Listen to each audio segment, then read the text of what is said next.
So we're halfway through January already, can you believe it?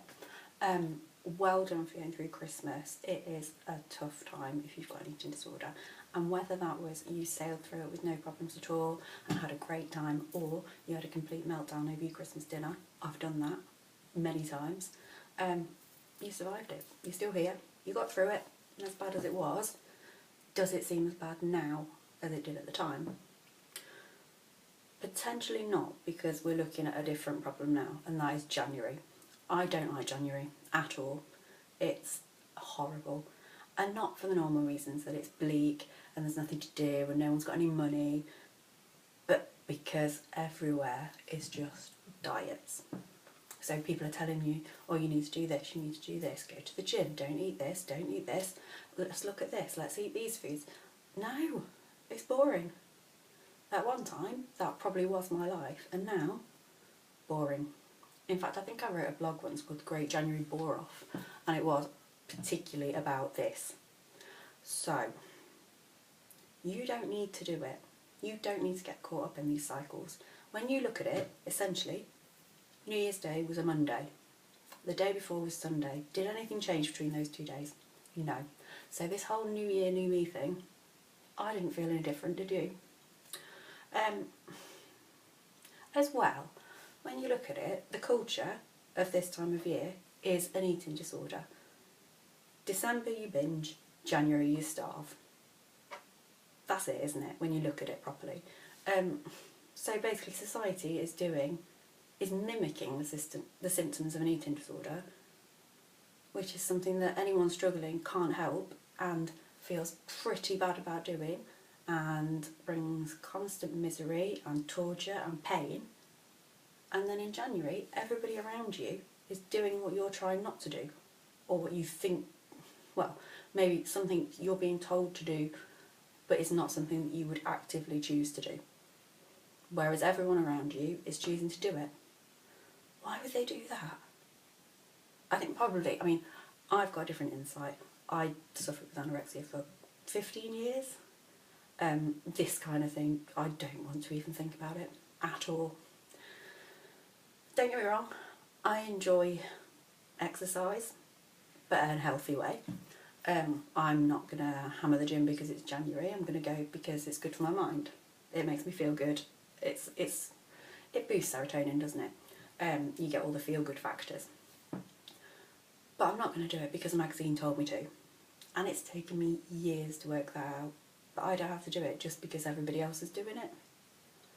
So everyone around me and all the magazines and all the TV shows were all about, oh, let's all get thin for summer. I've been thinner than I was now, and actually life was worse. It was horrible, it was painful, it hurt, my life was restricted, I couldn't go out with my friends.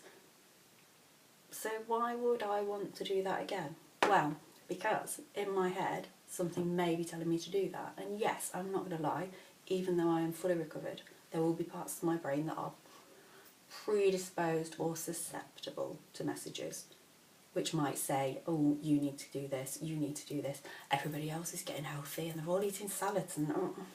Well, yes they are, but everybody else isn't me, and I'm different to one person, you're different to someone else. It's just boring. I'm not doing dry January. I think I probably have done, did I do it last year? Not sure.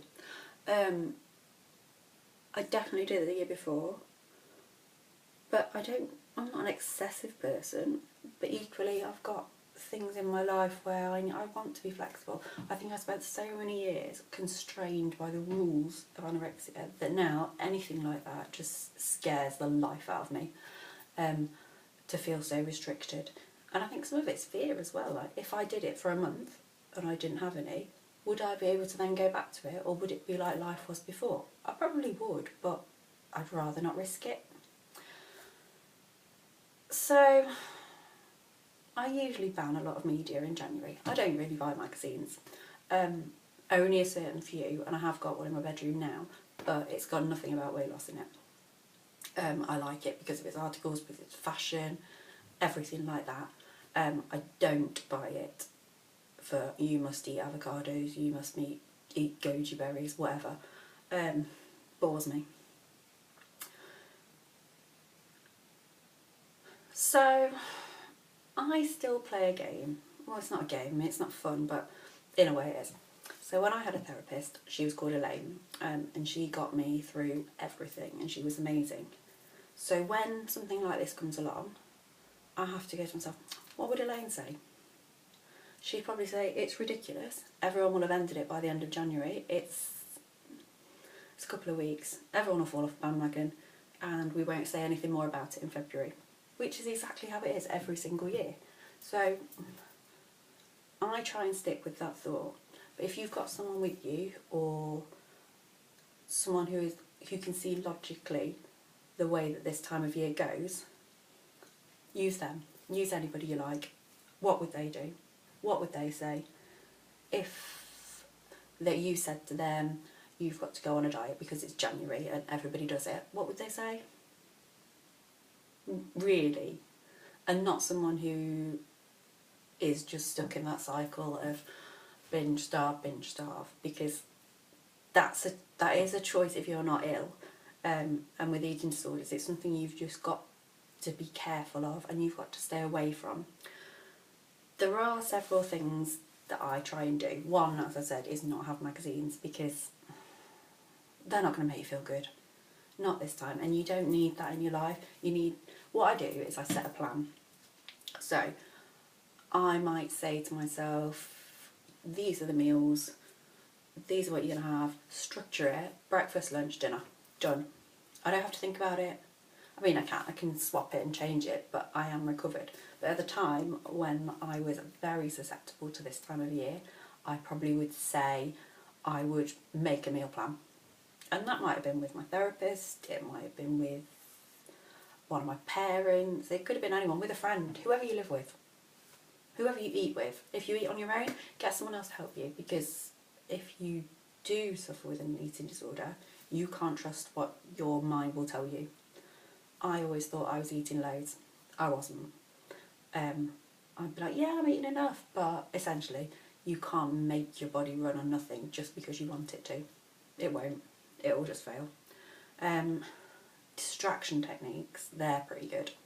So think of something that you enjoy doing. So I might paint my nails, I might watch a soap, I might go shopping, I might go for a walk, I might go for a bike ride, anything at all that can take your mind off it. I mean, thinking about it, January's a bit cold for a bike ride. I'm a fair weather cyclist at the best, if not inside.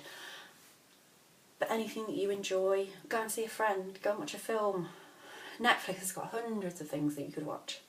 Just something that can take you into another area of life. Nothing to do with diets as well. Please don't watch those. Just give yourself structure. You do not have to do this. Celebrities will be going on about all their diets. They're probably not even on them. It's a lie. I mean, why would they be? They have someone come in and cook for them. They have all day to do all this, and it's their job. It's not our job. What it is a money-making scheme. The magazines get money because people buy them because they want to see the diet plans and the exercise plans that Beyonce does when she has a banana instead of a chocolate bar or whatever she does. That's not going to work. Then you've got all the diet industries. They're making money because people are joining them. So it is constantly, it's just reeling money in. And by the end of January, people will have forgotten. It's also a dark month as well, isn't it? So it's not the best feeling month. If you do feel quite low, then go and see a GP. There are things you can do to take the edge off it. Again, distraction techniques are good. So you want to look at things. I got an adult colouring book. Love it. It's brilliant. I do it on the beach on holiday. I can do it on planes. I can do it on the bus. I can do it wherever I want. I've just sat here in this room sometimes and just coloured while Netflix is on. It's mindless and yet keeps you occupied. Yeah, January. Not a massive fan. To be honest, I need to book a holiday. That's a good idea actually, yeah, book a holiday. Have something to look forward to.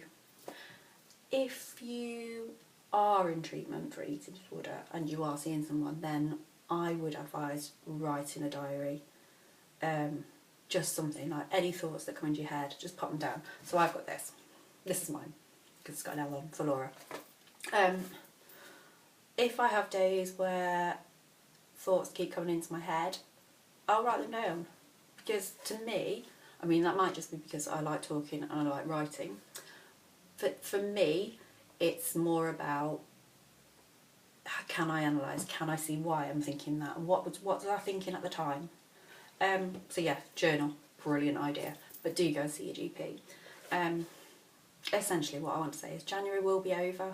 It'll be over really quickly. And we'll be into February, and the diet brigade will stop, and you will be able to get back onto your recovery. If you do relapse, and this is a massive point, it's not a failure. It's just a step. So recovery for me was like a really windy path with all these branches coming off it, and there'd be ways where I went one way and then was like, oh, wrong way. But we all do that, don't we, when we're looking for somewhere. I'm not the best with directions. And recovery was like that for me. But it's not a failure. It's not even a step backwards. It's something you're learning. So you go, right, next time I won't do that. If you have a bad day, let yourself have a bad day. And then the next day you start again. It's a brand new day. Be happy. You get on with it. Learn from the mistakes of yesterday. Recovery for everyone is individual. There's no right way to go. There's no wrong way to go. It's whatever works for you.